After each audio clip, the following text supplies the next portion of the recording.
नमस्कार दोस्तों, स्वागत है आपका हमारे YouTube चैनल सनातन संसार पर। हे भगवान शिव, यदि सावन सोमवार में आपके इस भक्ति से कोई भूल हो जाए तो क्षमा करना, हम सब आपकी ही संतान है। और जो इस वीडियो को लाइक करें उसके दुख दर्द और गरीबों को दूर कर देना लाइक जरूर करें। सावन की हार्दिक शुभकामनाएं। दोस्तों, सावन सोमवार के पवित्र दिन में यहाँ पर बंधे एक जोड़ी हरी चूड़ी 24 घंटे के अंदर में देखे चमत्कार। सावन का जो महीना होता है मर्यादा एवं यह भक्ति का महीना होता है, भक्ति का मन होता है। सावन के पूरे महीने पर भगवान भोलेनाथ जी का नियंत्रण माना जाता है। कालों के भी कल कहे जाने वाले महाकाल शिव शंभू को सावन का महीना बहुत ही खूबसूरत लगता है। इस समय सूखे पड़े बंजारा, सूखे पड़े बाग खिलखिला उठाते हैं। चारों ओर हरियाली ही हरियाली दिखाई होती है। सावन का महीना लड्डू गोपाल श्री कृष्ण को अधिक प्रिय है। अपने बाल गोपाल रूप में भगवान लड्डू गोपाल वृंदावन में सावन में स्नान अवश्य करने आते हैं। श्री कृष्णा सखियों के साथ मिलकर वर्षा आदि में स्नान करते हैं और नृत्य आदि करते। दोस्तों, ऐसा माना जाता है कि सावन के पूरे महीने भर भगवान भोलेनाथ जी की पूजा पाठ करने से वह शीघ्र ही प्रसन्न होते हैं। सावन का पूरा महीना भगवान भोलेनाथ का प्रिय महीना है। इसकी अनेक पौराणिक कथाएं एवं धार्मिक मान्यताएं भी है। दोस्तों, जनसाधारण लोग किसी और महीने में संयम नियम का पालन करें या ना करें, लेकिन सावन के महीने में संयम एवं नियम का पालन जरूर करते हैं। सावन में जो लोग व्रत आदि करते हैं तो उन्हें पूरे महीने भर लहसुन प्याज तथा किसी का झूठा भोजन भी नहीं करना चाहिए, क्योंकि इस समय व्रतधारी भगवान शिव की शरण में होता है। तो आप कोई भी ऐसा पाप ना करें जिससे भगवान शिव क्रोधित हो जाए। तो आज की जो वीडियो है बहुत ही सुंदर है, ज्ञानवर्धक जानकारी है। इस वीडियो को अपने फायदे के लिए जरूर पूरा देखना है, क्योंकि अधूरा ज्ञान हमेशा अधूरा फल ही देगा और भगवान शिव का अपमान भी माना जाएगा। इसलिए सावन के शुभ अवसर पर वीडियो को अंत तक जरूर देखें और कमेंट में अपनी राशि जरूर डाल दीजिए। यदि हमारे पास कोई उपाय होगा तो वह आकर हम आपके कमेंट के रिप्लाई में जरूर बताएंगे। सावन के महीने की विशेष महत्व कुछ इस प्रकार से है। दोस्तों, सावन के महीने में ही समुद्र मंथन हुआ था। सावन के महीने में ही माता लक्ष्मी उत्पन्न हुई थी और माता लक्ष्मी को धन की देवी का दर्जा सावन के महीने में ही प्राप्त हुआ था। सावन के महीने में ही भगवान भोलेनाथ पर आ जाते हैं और फूलों पर जिनके घर पर यथावत शिवलिंग रखा हुआ होता है तो उनके घर में भगवान आसन के रूप में जरूर आते हैं। दोस्तों, इस माह में भगवान विष्णु योग निद्रा में चले जाते हैं तो सृष्टि का जो भरा होता है वह भगवान भोलेनाथ संभालते हैं। तो आज की जो वीडियो का विषय है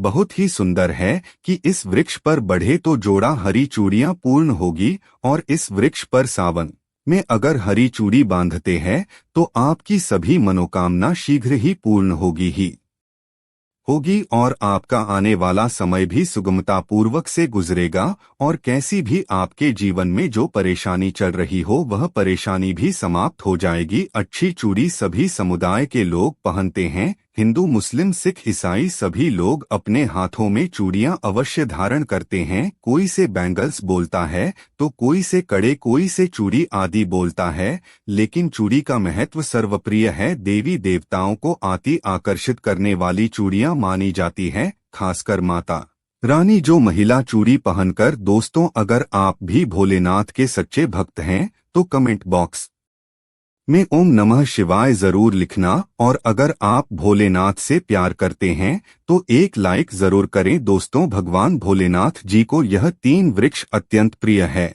और इस वृक्ष की पूजा करने से शिव पूजा करने का ही फल प्राप्त होता है। दोस्तों, इस वृक्ष के बारे में शास्त्रों में यह भी कहा जाता है कि मनुष्य जाति के जन्म कल्याण के लिए स्वयं भगवान भोलेनाथ एवं माता पार्वती इन वृक्षों के रूप में फूलों पर अवतरित हुए थे, अर्थात फूलों पर जन्म लिया था। तो लिए इस वीडियो में जानते हैं सावन में हरी चूड़ी का महत्व। दोस्तों, हर रंग सौभाग्य एवं उल्लास का प्रतीक माना जाता है, जो मन को शीघ्र ही आनंदित करता है। हर रंग प्रकृति का वह स्वरूप है, हर रंग प्रकृति का स्वरूप माना जाता है, और माता पार्वती भी प्रकृति है एवं भोलेनाथ को पुरुष माना जाता है। दोस्तों, हरे रंग का उदाहरण कुछ इस प्रकार से है, जैसे सावन में भगवान शिव जी को चढ़ाए जाने वाले बेलपत्र, धतूरा, भांग एवं 2 हरे रंग की होती है। दोस्तों, प्रकृति निर्माण करने वाले भगवान भोलेनाथ हर रंग से अति शीघ्र ही प्रसन्न होते हैं। सावन में जो महिला हरे रंग की चूड़ी पहनती है,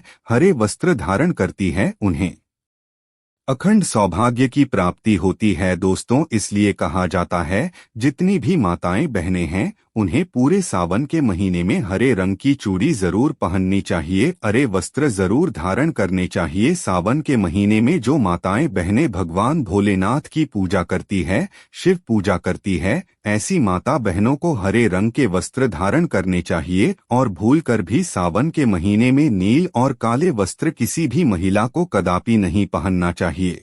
ऐसा माना जाता है कि इस रंग के कपड़े पहनने से महिला के पति पर कष्ट आते हैं और उनके पति की आयु कम हो जाती है। तो दोस्तों, इस वृक्ष पर किसी भी सावन सोमवार के दिन या सावन में किसी भी समय जरूर बंदे हरी चूड़ी। दुर्भाग्य आपका सौभाग्य में बदल जाएगा। किसी भी आपके ऊपर परेशानी हो, गरीबी हो, कष्ट हो, कर्ज हो, तकलीफ हो, जीवन में जो परेशानी हो, वह सारी समस्याएं समाप्त हो जाएगी। दोस्तों, केवल एक ही सोमवार के दिन अगर आप यह उपाय करते हैं, हरी चूड़ी इस वृक्ष पर बांधते हैं, तो आपके जन्म जन्मांतर की गरीबी भी मिट जाती है, और शीघ्र ही आपके एक ही सोमवार के दिन यह उपाय करने से मनोकामना पूर्ण होगी। तो दोस्तों, वह वृक्ष कौन से हैं, आइए जानते हैं। प्रथम वृक्ष है शमी का वृक्ष। शमी के वृक्ष के बारे में ध्यान से सुनिए। तो शनि का वृक्ष माता पार्वती का एवं भगवान भोलेनाथ जी का मिश्रित स्वरूप कहा जाता है।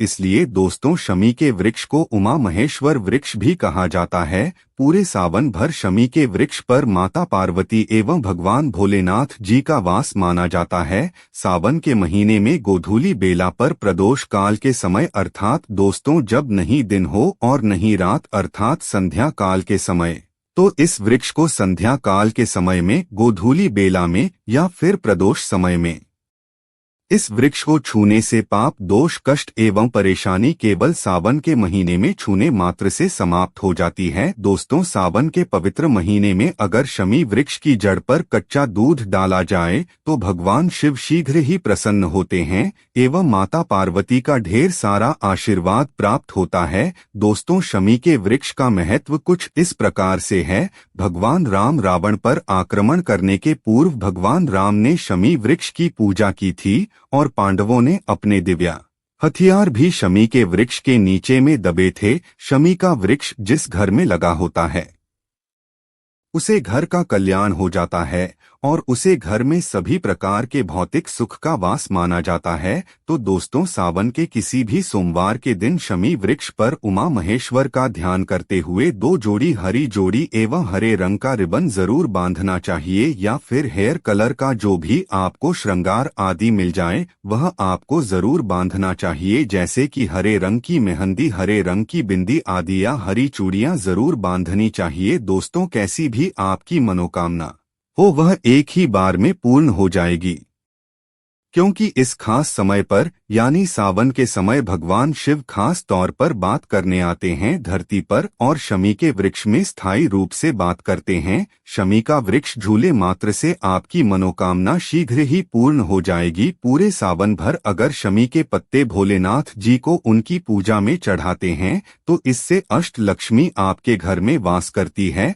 आपके घर में कैसी भी गरीबी हो, दुख हो, परेशानी हो, बीमारी हो, सब समाप्त हो जाती है, और पूर्ण रूप से आपके घर में भौतिक आकर के निवास करने लगते हैं। दोस्तों, दूसरा वृक्ष है धतूरे का वृक्ष। धतूरे का वृक्ष श भगवान भोलेनाथ के उग्र रूप का भैरव के अंश से उत्पन्न हुआ है। ऐसी मान्यता है कि शिवलिंग पर धतूरे के पत्ते या पुष्प फल चढ़ाने से राहु केतु एवं शनि के कुप्रभाव समाप्त होते हैं। धतूरे के वृक्ष पर सावन के किसी भी सोमवार के दिन अगर 2 जोड़ी हरी जोड़ी बंधे तो शत्रुओं से छुटकारा मिलता है एवं शत्रुओं का सर्वनाश होता है। और दोस्तों, सावन सोमवार के दिन धतूरा का वृक्ष छूने मात्र से भगवान शिव आपके घर में दौड़े चले आएंगे। दोस्तों, अगर सावन के किसी भी शनिवार के दिन धतूरा के वृक्ष पर बाबा काल भैरव का ध्यान करते हुए हरी चूड़ी अगर बांधी जाए तो घर से भूत प्रेत बढ़ाए सब नष्ट हो जाती है, भस्म हो जाती है।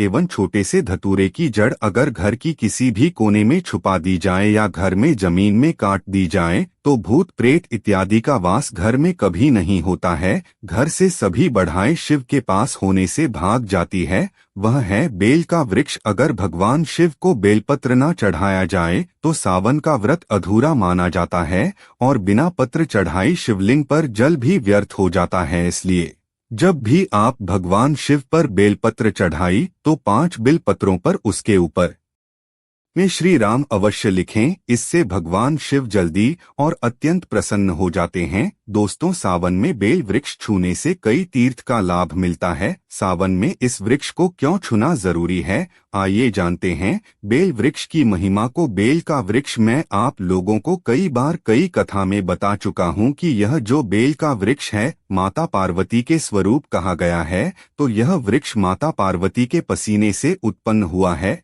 स्कंद पुराण में बहुत ही स्पष्ट तरीके से बताया गया है। इसके पेट में शिव और डाली में पार्वती, जड़ में ब्रह्मा एवं तन में विष्णु जी स्वयं रहते हैं। संध्या काल में ऐसा माना जाता है कि शिव मंदिर के समीप में जो बेल के वृक्ष है इसके नीचे में अगर कोई भी व्यक्ति सावन में शाम के समय, वैसे तो इसे दिल्ली जलाना चाहिए, लेकिन अगर सावन के पावन दिनों में शाम के समय अगर भगवान शंकर जी का कोई भी शिव मंदिर है तो उसके किनारे में जो कोई बेल का वृक्ष हो वहां पर बिल्कुल आप एक घी का दीपक जला दीजिए। इसे बहुत ही उत्तम कहा गया है। वैसे अगर आप घी का दीपक जलते हैं तो आपको धन गुण एवं परम शिव भक्त की प्राप्ति होती है। दोस्तों, इस वृक्ष को छूने से पाप तत्काल नष्ट हो जाते हैं।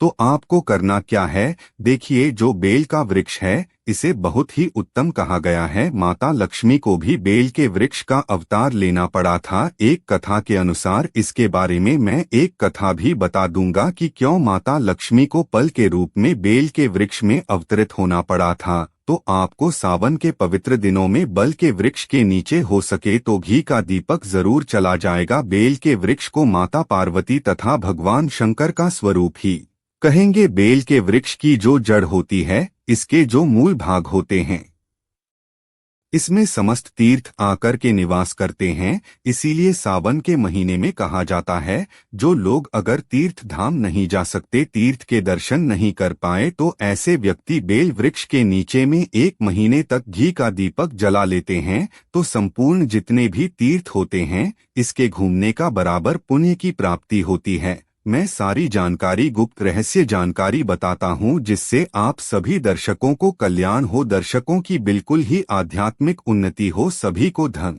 की जरूरत नहीं होती, किसी को पुण्य की प्राप्ति की जरूरत होती है। कोई आध्यात्मिक उन्नति करना चाहते हैं, इसीलिए इस प्रकार की छोटी छोटी गन भरे रहस्य जानकारी वीडियो में बता देता हूं। दोस्तों, अब करना क्या है, सावन के शुभ मंगल दोनों में इस वृक्ष को छूना है। माता पार्वती से प्रार्थना लगानी है कि है माता पार्वती, आप ही शक्ति स्वरूप है, लक्ष्मी है, धन की देवी है, आप ही संसार को चलने वाली देवी है। इस प्रकार से प्रार्थना करते हुए इस वृक्ष को छूना है और बोलना है, मेरी गरीबी मिठाई माता, मेरी निर्धनता को मिटाए, मेरे जीवन में चल रही परेशानियां, सारी परेशानियों को दूर करें। इस प्रकार प्रार्थना करते हुए आपको 1 कपूर और 1 लौंग को भी जला देना है और एक काम जरूर करना है। चलाने के बाद इस वृक्ष को आपको बोलना है कि मैं भोग स्वरूप आपको धतूरे के पत्ते एवं धतूरे के फल समर्पित कर रहा हूं, आप स्वीकार करें। दोस्तों, इस वृक्ष की जड़ के नीचे में भी आपको धतूरे के फल एवं पुष्प को पुष्प है,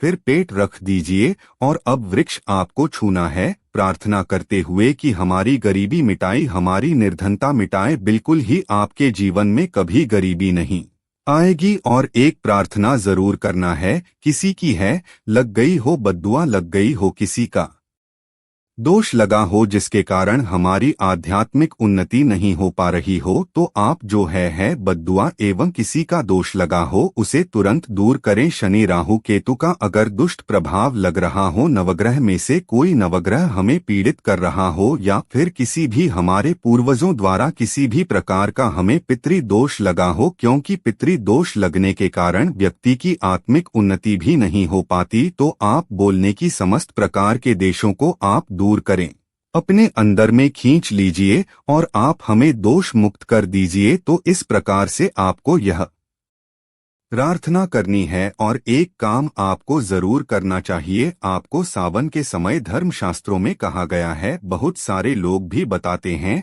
हमारे गुरुजी भी कहा करते थे, सावन के दिन अगर बेल के वृक्ष की जड़ में मिश्रित युक्त मिश्री, जो मिश्री आती है खड़ी खड़ी, आप सभी दर्शकों को जरूर पता होगी शक्कर टाइप की होती है, तो आपको मिश्री डाला हुआ दूध अगर आप इनकी जड़ में डालते हैं, तो ऐसा कहा गया है कि ऐसा व्यक्ति कभी निर्धन नहीं होता। ऐसे व्यक्ति के जीवन से किसी भी प्रकार से अगर लक्ष्मी रुष्ट हो चुकी हो, ऐसे व्यक्ति पर मां लक्ष्मी भी प्रसन्न होती है, ऐसे व्यक्ति के जीवन में धन का अभाव नहीं होता, ऐसे व्यक्ति फिर निरोग रहते हैं, निरोग काया प्राप्त होती है। आप चाहते हैं तो यही क्रिया नीम के वृक्ष पर भी कर सकते हैं, उनके वृक्ष पर माता लक्ष्मी निवास करती है, समस्त धैर्य शक्ति निवास करती है। नीम के वृक्ष में अगर आप जो है सावन के शुभ मंगल दोनों में आपको एक गिलास या फिर एक लॉटरी सामर्थ्य के अनुसार तांबे के लोटे में आपको दूध डाल करके उनके अंदर जो है अभिषेक करना चाहिए,